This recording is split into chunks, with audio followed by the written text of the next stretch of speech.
fazer um vídeo aqui que muito provavelmente ninguém vai ver, mas eu queria falar da iminente contratação de um jogador horroroso que vai seguir todo o padrão que eu fiz até um pequeno dossiê aqui. Contratação sem sentido. Antes do jogo do Goiás eu já tinha montado esse roteirinho aqui. Aí eu falei, pô, aqui ó, Diogo Barbosa é o novo contratado do Fluminense. Tem um outro jogador também que tá na iminência de chegar, mas espero muito que dê errado de alguma forma, que ele não venha. Que já foi ventilado ano passado, o Marrone veio no lugar desse atleta aí, desse jogador. Enfim, que além de ser um péssimo jogador, sempre achei um jogador que não me empolgava nem um pouco. Ainda é polêmico fora, uma imagem totalmente desnecessária, que atrai um marketing muito negativo, que não faz o menor sentido a contratação desse cidadão aí, desse atleta. Enfim, que não traz nada não traz benefício nenhum. E bate numa outra tecla, que seria da falta, né, da enorme falta de criatividade do Fluminense no mercado, que é uma coisa absurda. Que aí ela já se enquadra nessa contratação que eu vou começar a falar, que é do Diogo Barbosa, que não faz o menor sentido. Aqui, ó. Eu acho, né? Não vem de alto nível há muito tempo. Acho que a última temporada ok dele foi a do Palmeiras, de 2019, que fez o Grêmio ver com bons olhos essa contratação. Também que achei muito estranha, já vinha mal há um tempo já. E esse exemplo do Diogo Barbosa, que era detestado pela torcida do Grêmio, é o mesmo do Troglodita que chegou esse ano.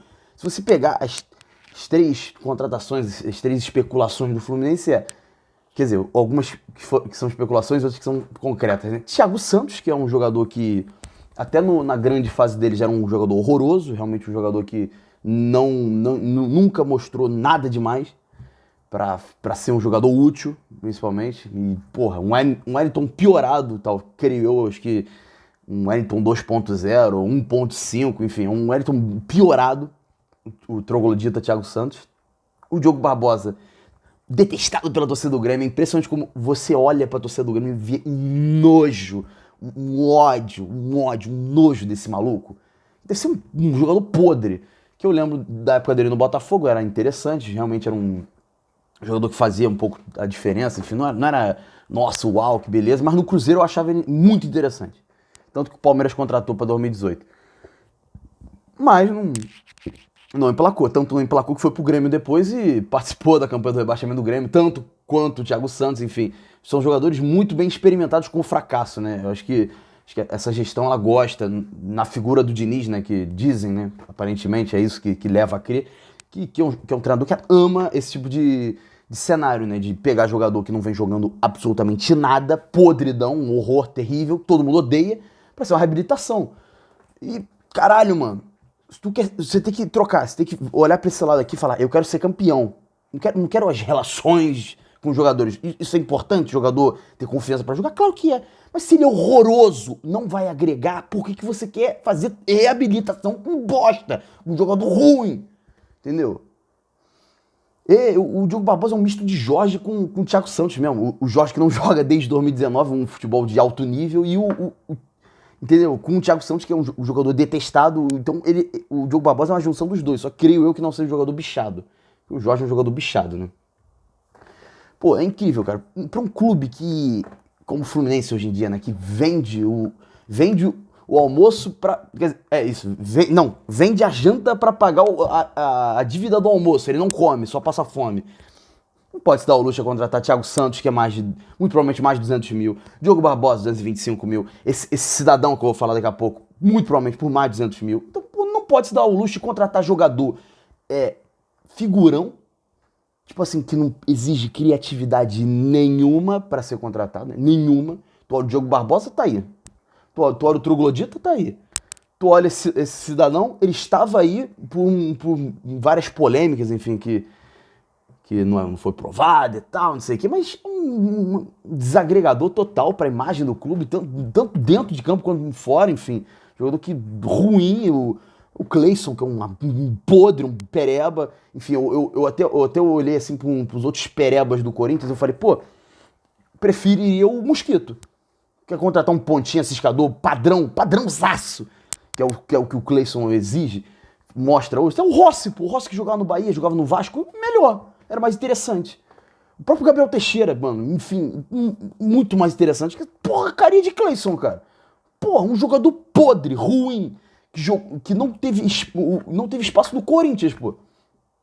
Que vem de mal a pior, né? O 2021, final de 2021 e 2022 foi um alento, assim, mas, pô, tá péssimo.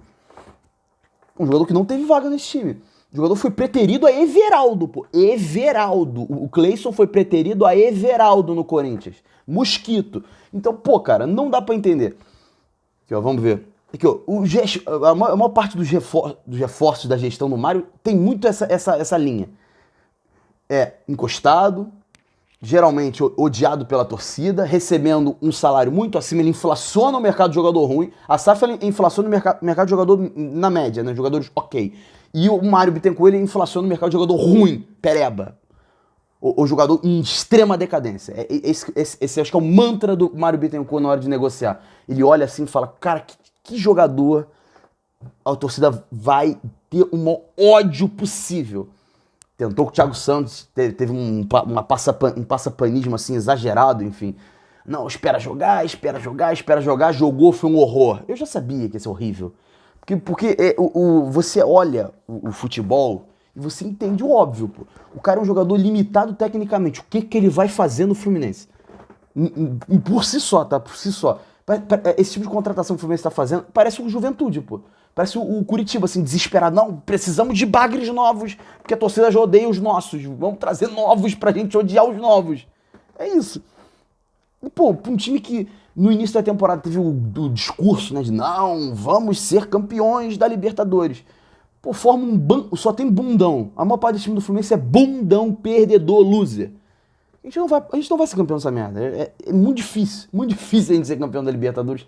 Muito porque as opções que vêm sendo trazidas são horrorosas, ridículas, podres. E o clima do time titular, na maior parte dele, é um bando de fracassado, pô. E até os caras que são, sei lá, vencedores, sei lá, como o Fábio, o Manuel, enfim. Manuel perdemos hoje também, né? Só notícia boa, uma atrás da outra, né? Incrível. São caras que não venceram a Libertadores. Então você olha só o Felipe Melo, que é um jogador que venceu 2 vezes e que é um gosto de vencer uma terceira. Tentando pensar algum outro jogador do elenco do Fluminense, não vem. Entendeu? Acho que o Jorge ganhou, não lembro, cara. Acho que talvez o Jorge tenha ganhado também, mas fez nada, né? O Jorge acabou há muito tempo. Entendeu? É muito chato, cara. A gente vê uma falta de criatividade, assim, absurda, podre, um mercado, assim, ridículo que o Fluminense exerce. Você olha as contratações, você vê o Ourinho, você vê o Egídio, a gente pode até contestar, mas Danilo Barcelos, uma contratação ridícula, podre. Pineda, na minha cabeça, era uma contratação que talvez fosse interessante, mas não deu certo, foi podre também. O Cristiano Silva, ridícula, contratação podre também. Do lateral esquerdo, Diogo Barbosa, contratação podre, ridícula. Wellington, contratação sem lógica. Renovação de Hudson, sem lógica. Contratação do próprio Henrique, encostado, morto. David Braz, renovações com David Braz, renovações com aquele filho da puta, o Matheus Ferraz. Deu muita escolha errada. Deu muita escolha errada pra manter o vício. David Braz também, outro também, cara, que diazinho interessante no mínimo. No mínimo, jornalisticamente falando, um ótimo dia pra pauta. Que é o Fluminense indo atrás de um jogador podre, ruim, da segunda divisão do Japão, com um histórico estranho no mínimo, né, com acusação de agressão à mulher. Então, pô, como é que o time de todo se dispõe a... tipo, não é nenhum jogador bom, assim, que pelo menos o pessoal do não foi julgado, foi absolvido, foi isso, foi aquilo, pra falar, não, mas ele é bom. Nem isso pra esse cara defender. Não tem nem isso, o cara é horroroso, comum pra ruim. Tanto que eu dei 2 opções, na minha visão, melhores do que ele, que provavelmente estão encostadas em algum lugar, eu não sei onde o Rossi tá, o Mosquito eu não sei onde tá, deve estar até no Corinthians ainda encostado, que seriam mais interessantes. Isso assim, sem pensar muito, foi de primeira que eu botei a câmera aqui, já pensei nisso. Entendeu? É muito difícil, cara. Uma falta de criatividade, assim, absurda. Aí tem o argumento do não. Fora do país, o jogador vai ter dificuldade de adaptação. Foda-se, meu amigo. Foda-se. Porra. O Aras teve dificuldade de adaptação. Agora a gente tem um jogador útil pra caralho. Porra, entendeu? Ah, não, mas é preciso a curto prazo. Pô, a curto prazo tenta fazer o cara adaptar, e se no curto prazo não for, no médio ele vai adaptar, pô. Tem um jogador que a gente enxerga alguma coisa. Vai enxergar o Ken Clayson, cara. Nada. É um pereba. Enfim, cara, muito difícil. O David Braz postando foto com o Robinho também. Meu pai do céu, cara. O que esses caras têm na cabeça, cara? O que esses caras têm na cabeça, velho? Porra, o cara, não, sentindo saudade de Robinho, vai tomar no cu, é justa causa pra ontem, meu parceiro. Pô, o cara tira foto com o Robinho, mano.